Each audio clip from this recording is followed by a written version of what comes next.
নমস্কার। শুরুতেই পড়ে নিচ্ছি আজকের টপ হেডলাইন্স। সীমান্তে বাংলাদেশি নাগরিক আটক, জঙ্গি হামলায় শহীদ 2 অসম রাইফেলস জওয়ান, বিমানবন্দরে বিশাল মাদক বিরোধী অভিযান এবং আরও অনেক বড় আপডেট, তাই ভিডিওটি শেষ পর্যন্ত দেখুন। আজকের বিশেষ বিশেষ খবর। হাইলাকান্দি জেলার রামনাথপুরে বিশেষ অভিযানে পুলিশ প্রায় 50,000 ইয়াবা ট্যাবলেট জব্দ করেছে। উদ্ধার হওয়া মাদকের আনুমানিক বাজার মূল্য প্রায় 5 কোটি টাকা। এ ঘটনায় মোহাম্মদ ইয়াহিয়া নামে এক ব্যক্তিকে গ্রেফতার করা হয়েছে। পুলিশ মাদক পাচার চক্রের সঙ্গে তার যোগসূত্র খতিয়ে দেখছে। শ্রীভূমি সীমান্তে বড় সাফল্য। অবৈধভাবে ভারত প্রবেশের অভিযোগে হাইলাকান্দি থেকে এক বাংলাদেশি নাগরিককে আটক করেছে পুলিশ। ধৃত ব্যক্তি সিলেটের বাসিন্দা বলে যা গেছে। প্রাথমিক তদন্তে জানা গেছে তিনি অবৈধ পথে ভারতে প্রবেশ করে কয়েকদিন ধরে পালাইছড়া এলাকায় ছিলেন। পুলিশ তাকে জিজ্ঞাসাবাদ করছে এবং পুরো ঘটনার তদন্ত চলছে। বিধায়ক রজদীপ গোয়ালা ও কিশোরনাথ হাইলাকান্দির এনআইএএমটি শিলচর ক্যাম্পাস পরিদর্শন করেছেন। আধুনিক প্রশিক্ষণ ব্যবস্থা ও দক্ষতা উন্নয়ন কর্মসূচি দেখে তারা বলেন, যুবকদের দক্ষ করে আরও বেশি চাকরির সুযোগ তৈরি করতে সরকারের সহযোগিতা অব্যাহত থাকবে। মণিপুরের উখরুল জেলায় সন্দেহভাজন জঙ্গিদের অতর্কিত হামলায় আসাম রাইফেলসের 2 জওয়ান নিহত হয়েছেন। নিহতরা হলেন ওয়ারেন্ট অফিসার বলবন্ত সিং এবং হাবিলদার সিএম সিং। হামলার পর প্রায় 2 ঘণ্টা গোলাগুলি চলে। এলাকায় অতিরিক্ত নিরাপত্তা বাহিনী মোতায়েন করা হয়েছে এবং জঙ্গিদের খুঁজতে তল্লাশি অভিযান চলছে। জ্বালানি ও নিত্য প্রয়োজনীয় পণ্যের দাম নিয়ে ফের উত্তাল গুয়াহাটি। নারেঙ্গিতে রাস্তায় নেমে বিক্ষোভ দেখালো সিপিআইএম।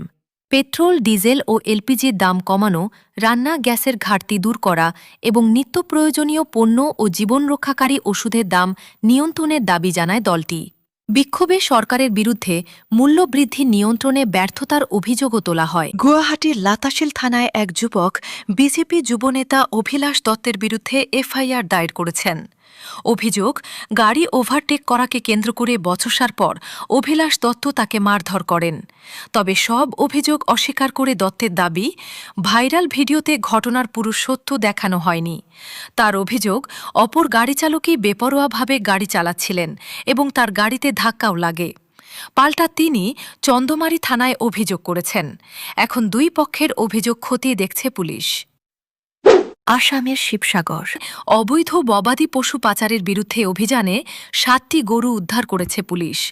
পালানোর চেষ্টা করলে প্রায় 10 কিলোমিটার ধাওয়া করে টাটা এস গাড়িটি আটক করা হয়। ঘটনায় নাবুল আলী নামে চালককে গ্রেফতার করা হয়েছে। পুলিশ জানিয়েছে, বৈধ কাগজপত্র ছাড়াই গরুগুলো পাচার করা হচ্ছিল এবং তদন্ত চলছে। ডিব্রুগড় জেলার টিংখং পুলিশ উলফার সঙ্গে যোগসাজশ ও চাঁদাবাজির অভিযোগে মনদীপ চাংমাই নামে এক ব্যক্তিকে গ্রেফতার করেছে। পুলিশ জানিয়েছে, তিনি নিষিদ্ধ সংগঠনের মধ্যস্থতাকারী হিসেবে কাজ করতেন বলে অভিযোগ। তার বিরুদ্ধে বিএনএস ও ইউএপি এর বিভিন্ন ধারায় মামলা হয়েছে।